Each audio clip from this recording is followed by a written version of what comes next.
ಪ್ರಿಯರೇ, ದೇವರು ಒಳ್ಳೆಯವರು, ಒಳ್ಳೆಯದನ್ನೇ ಮಾಡುವವರಾಗಿದ್ದಾರೆ. ಸಭಾ ಹಿರಿಯರನ್ನು ತಮ್ಮ ಸಭೆಯಲ್ಲಿ ಬರುವಂಥ ಸಭಿಕರಿಗೆ ಕರ್ತನ ಸ್ವಸ್ಥಚಿತ್ತವಾದಂಥ ಬೋಧನೆಗಳನ್ನು ಮಾಡುವುದು ಬಹಳ ಮುಖ್ಯ. ಅಂದರೆ ದೀನತೆ ಮತ್ತು ಸಾತ್ವಿಕತೆ ಬಹಳ ಮುಖ್ಯ. ದೇವಸಭೆಯ ಒಳಿತಿಗಿಂತ ಹೆಚ್ಚಾಗಿ ತನ್ನ ಸ್ವಗೌರವವನ್ನು ಬೋಧಿಸುವಂಥದ್ದನ್ನು ನಾವು ನಿಲ್ಲಿಸಬೇಕು. ಅಲ್ಲಿ ಸ್ವಗೌರವ ಬರುವುದಿಲ್ಲ. ಕರ್ತನ ಕುರಿತು ಬೋಧಿಸಬೇಕು. ಮತ್ತಾಯ ಪತ್ರಿಕೆ 11ನೇ ಅಧ್ಯಾಯ 29 ನಾವು ನೋಡುವುದಾದರೆ, ನನ್ನ ನೊಗವನ್ನು ನಿಮ್ಮ ಮೇಲೆ ತೆಗೆದುಕೊಂಡು ನನ್ನಿಂದ ಕಲಿತುಕೊಳ್ಳಿರಿ. ಕರ್ತನ ಹೇಳುವಂಥ ಮಾತು. ದೀನ ಮನಸ್ಸಿನ ಸಾತ್ವಿಕವಾದಂಥ ಕರ್ತನ ಹೇಳುವಂಥ ಮಾತೇನಪ್ಪ ಅಂದರೆ, ನನ್ನ ನೊಗ ಅಂದರೆ ಆತನ ಭಾರವನ್ನು ನಮ್ಮ ಮೇಲೆ ತೆಗೆದುಕೊಂಡು, ನೊಗ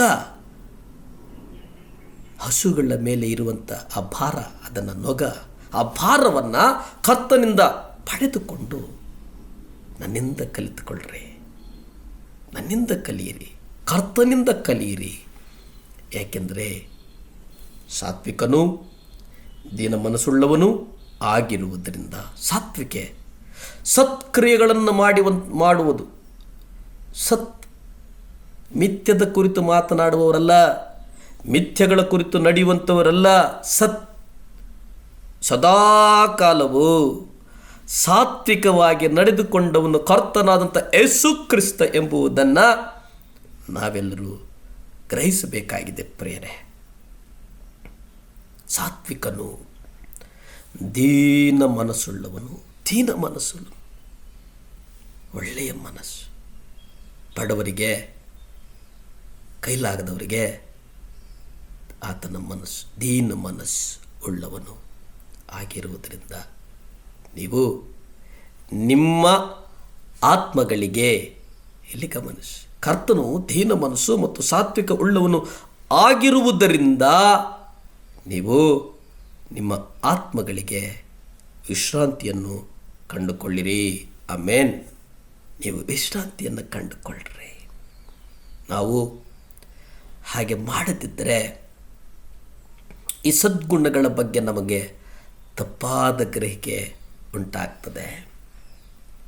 ಯೇಸುವಿನಲ್ಲಿ ದೀನತೆ, ಸಾತ್ವಿಕತೆ ಇವು ದೇವಾಲಯದಲ್ಲಿ ಕುಳಿತುಕೊಂಡು ವ್ಯಾಪಾರ ಮಾಡುವವರ ಮನಸ್ಸಿನಲ್ಲಿರುವುದಿಲ್ಲ. ಯೇಸು ಶಿಲುಬೆಗೆ ಹೋಗಬಾರದು ಎಂದು ದುರ್ಬೋಧನೆ ಮಾಡಿದಾಗ, ಸೈತಾನನೇ ನನ್ನ ಮುಂದೆ ನೀನು ನಿಲ್ಲಬೇಡ, ನನ್ನ ಮುಂದೆ ನೀನು ನಿಲ್ಲಬೇಡ ಎಂಬುದಾಗಿ ಬಿರುಸಾದ ಮಾತಿನಿಂದ ಪೇತ್ರನನ್ನು ಖಂಡಿಸಿದ. ಆದ್ದರಿಂದ ಅಡ್ಡಿ ಆಗಲಿಲ್ಲ.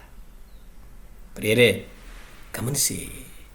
ಮತ್ತಾಯ ಪತ್ರಿಕೆ 16ನೇ ಅಧ್ಯಾಯ 22-23 ನೀವು ನೋಡೋದಾದರೆ, ತರುವಾಯ ಪೇತ್ರನು ಆತನ ಕೈ ಹಿಡಿದು, ಕರ್ತನೇ, ಅದು ನಿನ್ನಿಂದ ದೂರವಿರಲಿ, ಇಂಥದ್ದು ನಿನಗೆ ಆಗಬಾರದು ಎಂದು ಹೇಳಿ ಆತನನ್ನು ಗದರಿಸಲಾರಂಭಿಸಿದನು.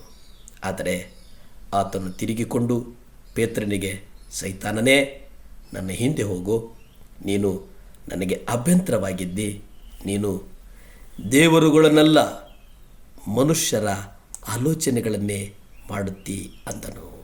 ಪ್ರಿಯರೇ, ಕರ್ತನು ನಮ್ಮನ್ನು ನಡೆಸುವವನು, ಕರ್ತನು ನಮ್ಮನ್ನು ಆಲಂಗಿಸುವನು, ಕರ್ತನು ಸರಿಯಾದ ಸಮಯಕ್ಕೆ ಸರಿಯಾದ ದಾರಿಯಲ್ಲಿ ನಡೆಸಿ ನಮ್ಮನ್ನು ಉನ್ನತಕ್ಕೆ ನಡೆಸ್ತಾನೆ. ಪ್ರಾರ್ಥಿಸಿಕೊಳ್ಳೋಣ. ಭೂಮಿ ಆಕಾಶಗಳನ್ನು ಉಂಟು ಮಾಡಿದಂಥ ಸರ್ವಶಕ್ತನಾದಂಥ ದೇವರ ಸ್ತೋತ್ರಪ್ಪ. ವಿಶೇಷವಾಗಿ ಸ್ವಾಮಿ ಈ ಮುಂಜಾನೆಯ ಸಮಯದಲ್ಲಿ ದೇವರೇ, ಯಾರ್ಯಾರಿಗೆ ಸ್ವಾಮಿ ವಿವಾಹವಾಗಿಲ್ಲವೋ ಅವರನ್ನು ನಿಮ್ಮ ಕಾರ್ಯಗಳಿಗೊಪ್ಪಿಸಿ ಪ್ರಾರ್ಥಿಸ್ತೇನೆ ಸ್ವಾಮಿ. ಮನೆಗಳಲ್ಲಿ ದೇವರೇ 2-3 ಜನ ಹೆಣ್ಣು ಮಕ್ಕಳು ಸ್ವಾಮಿ, ಅವರಿಗೆ ದೇವರೇ ಸಂಬಂಧಗಳು ಬಂದು ಮೌನವಾಗಿ ಹೋಗುವಂಥ ಸಂಬಂಧಗಳಿಗಾಗಿ ಪ್ರಾರ್ಥಿಸ್ತೇನೆ ದೇವರೇ. ಯೇಸುವೇ, ಪರಿಶುದ್ಧಾತ್ಮನೇ, ನಿಮ್ಮ ರಕ್ತದಿಂದ ಸ್ವಾಮಿ ಸಂಬಂಧಗಳನ್ನು ಕಾಯಂ ಮಾಡು ಸ್ವಾಮಿ. ಯೇಸುವೇ ಅವರು ಆಶೀರ್ವಾದಗಳನ್ನು ಹೊಂದಿಕೊಳ್ಳೋದಕ್ಕಿರ್ತಕ್ಕಂಥ ಎಲ್ಲ ಅಡೆತಡೆಗಳನ್ನು ದೇವರೇ ಯೇಸುವೇ, ಯೇಸುವಿನ ರಕ್ತದಿಂದ ಬಿಡುಗಡೆ ಮಾಡು ಸ್ವಾಮಿ. ಅಡೆತಡೆಗಳನ್ನು ಸಡಿಲ ಮಾಡು ದೇವರೇ.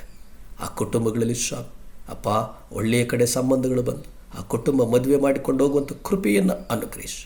ಯೇಸುವೇ, ನಿಮ್ಮ ರಕ್ತ ಚೆಲ್ಲಲ್ಪಡಿ. ಯೇಸುವೇ, ನಿಮ್ಮ ರಕ್ತ ಚೆಲ್ಲಲ್ಪಡಿ. ಯೇಸುವೇ, ನಿಮ್ಮ ರಕ್ತ ಚೆಲ್ಲಲ್ಪಡಿ ಸ್ವಾಮಿ. ಕುಟುಂಬಗಳನ್ನು ಆಶೀರ್ವದಿಸು, ಬಲಪಡಿಸು, ಸ್ಥಿರಪಡಿಸು. ಯೇಸುವಿನ ನಾಮದಲ್ಲಿ ಬೇಡ್ತೇನೆ ತಂದೆ. ಆಮೇನ್, ಆಮೇನ್. ಹಲ್ಲೆಲೂಯಾ.